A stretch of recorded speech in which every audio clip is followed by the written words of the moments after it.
I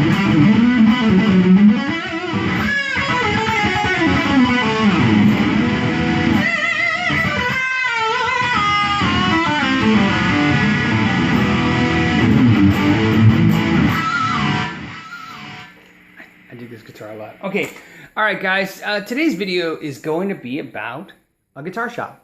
So here is the biggest thing that I think people would be interested in. When I do these videos, they're mostly questions that customers or friends ask me about, and videos I think are fun just to blog about. I just do this for fun. So one of the things I think you guys might be interested in to know is, so I own a guitar shop. I opened it in 2005. Okay, and before that, I owned a small guitar company. I made guitars, and I had them imported from overseas, like a lot of companies do. And then I opened the guitar shop with a partner, and a lesson academy shortly thereafter that. And the lesson academy is very successful, and the guitar shop is pretty successful for a store that's been around for 10 years and survived a recession and so on and so. So I thought it'd be interesting to talk about that and give you guys some insight in how guitar shops or music stores work, because I think everybody's confused. So here's how it works. So basically in 2005, I decided I wanted to open a guitar shop. It literally happened just like that. I was just thinking, you know, I was really into guitars, I was really into music, and I thought, you know, this would be the thing to do for me. I had a corporate gig, and I had been doing that for about 9 years, and I liked it, but I thought it was time for change. So I started to open a guitar shop.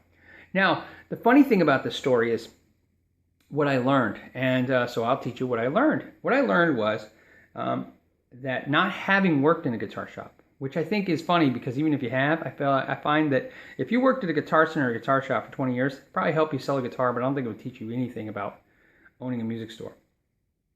First thing about music stores is kind of weird is that you realize real fast that the product lines are territorial, okay?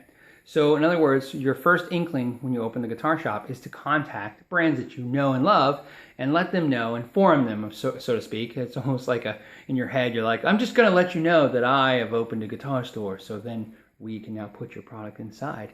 And what you found is they don't give a crap. In fact, in 2005, we were in a boom, which is worse than a recession for opening a business like a guitar shop, because the brands don't need you or want you, so they don't want to put them in you, and therefore the customers who are looking for those products aren't going to see you on the radar. So here's how it works. When you open a guitar shop, there are brands, okay? There are brands that basically will sell to anyone. I don't want to pick on those brands. Those brands are basically the bread and butter for small stores. So here's what I mean by that. They require low buy-ins, low amounts. They usually give you some of them will give you some kind of extended terms for paying those low buy-ins. And they're pretty loosey-goosey about who they supply, okay? So here's what's funny about that. I don't have to tell you the brands. You pretty much know them. If you walked into 20 small music stores in your life, you notice like silly little things like Johnson guitars and stuff. And you realize, oh, why would that store carry that? Well, let me explain it to you this way. First of all, it's easy to sell a cheap guitar. Everybody's looking for a cheap guitar. But secondly, more importantly probably, is the fact that they would sell to you, right? So you contact Fender when you first open the store, and they basically tell you no. Music Man told me I had to be in business 5 years before they talked to me. Gibson told me they wanted $80,000, but it was $20,000 order today and then $20,000 a quarter. So, you know, that's a rumor about Gibson. It's $80,000. It requires so many hooks. I contacted Gibson. We were a Gibson dealer, I think in 2010. I lasted 9 months. They were really hard to deal with for me. It was just tough, right? They're not set up to help or support a small store, right? Their needs come first, and it's a very tough thing in business. By the way, that's another factor about guitar companies or in business. If the supplier of your business needs have to come before your needs, it's a very tough thing to do when you've got to give them your money, house their product, and then worry about their requirements and demands. It's a very tough thing. I don't have a story about how we shouldn't do it and it's unacceptable. I'm just telling you sometimes it's tough. It's got to make sense. So I opened the store, and I opened up with Washburn. And Washburn is owned by US Music, so it's Washburn and Randall are the two brands, and Eden bases. So you may notice this little trend in businesses with stores. Certain brands own tons of other brands, and that's really nice when you open a store, because when you contact them, it's a one-stop shop. Hey, I need guitars and basses and amps. and stuff, and they go, okay, great, we'll sell you Randall amps for your guitars and Eden for your bass and Washburn acoustics for your acoustics and Washburn electrics and Washburn basses, and you're like, dang, I got all this stuff. And they also have Oscar Schmidt, so you have your student grade instruments, and now of course they have Jay Tercer, and they do Warwick, so if you need higher end stuff, and they distribute Marshall, but at the time that wasn't the case. But so anyway, so you start with a brand like that, and you work, right, and then you start figuring out, okay, we got to add more brands. So we added Schecter guitars, and Schecter guitars is very good, and we did really well with Schecter guitars. And in the meantime, you contact bigger brands, right, and they give you the brush off. Now keep in mind how this works is, so in a small shop is this. They call it terms, if you're not familiar with that. So you order $5,000 worth of guitars, and if you're lucky, if they don't want you to prepay for it or COD it, which is even worse because you got to pay a fee, you have to do terms. Terms is like, hey, we'll ship you $5,000 worth of product today, and it's due in 30 days, right? So it's kind of like credit. There's no interest as long as you pay it within 30 days, and but to flip product within 30 days is very tough in any market.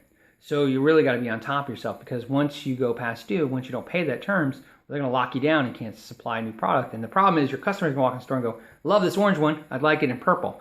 And you can't order purple because they have you on credit hold. They won't ship you one until you pay them. So that's a tough gig. So basically what happens is you open the store and then you say, okay, look, I want Ibanez. In my case, I wanted Ibanez in my store. Here's what happened with Ibanez. 2 other dealers had Ibanez next to me. So Ibanez said no. And I was like, well, everybody has Ibanez. And they said, yeah, but these stores don't want you to have it. They don't want any more competition. So you're like, well, okay. So I can't have Ibanez. So you go to the next brand. Now, eventually, if you do well, like in our case, we did really well, we use that muscle on the brand. In other words, we go, look, we have Fender, we have Gretsch, we have Paul Reed Smith, we have Charvel Custom Shop, we have Fender Custom Shop, we had Schecter, we had, I don't know, other brands. I can't think. So we tell Ibanez, hey, do you want to not sell to us? And then they would eventually break in and give it to you. And that's how it works. And then, of course, so that's how you have to do it. It's a very hard uphill battle to keep these brands. And then keep in mind, each brand, as you pull them in, your customers may or may not react to them the way you want. So that's basically how, when you open a guitar shop, how it kind of works. It's not as easy as, hey, I'm going to take 50 grand, 100 grand, 20 grand, or just run credit or whatever I'm going to do and just load the store up with stuff, because the truth is most of the manufacturers won't supply to you right away because they don't know who you are. And so that makes that really interesting. So you have to kind of baby step through the product lines, into the product lines. And then what you really kind of find out later is that after you go through about 50 brands, you realize some of those easy brands to get were the better, not solution, they were the better answer for your store. They were probably flipping a little better. They had better margin in them. And they were more perfectly aligned with your business model.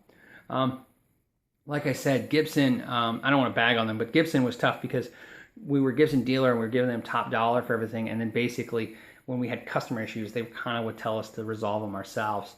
It's a very tough thing in small business to resolve a customer issue without the support of the manufacturer, because that means the cost and the time comes on top of you, and it's very tough. So you have to really weigh those things in. Fender has always put themselves in a position to help the small dealer until recently, and it's not a bag on Fender. They're just not aligned that way anymore. Doesn't mean that we don't carry them. They're a great product line, but just different. All right, guys, that's the first step of, opening a guitar store, I think. That's what I'll call this video. All right, guys, thanks for your time. Know your gear.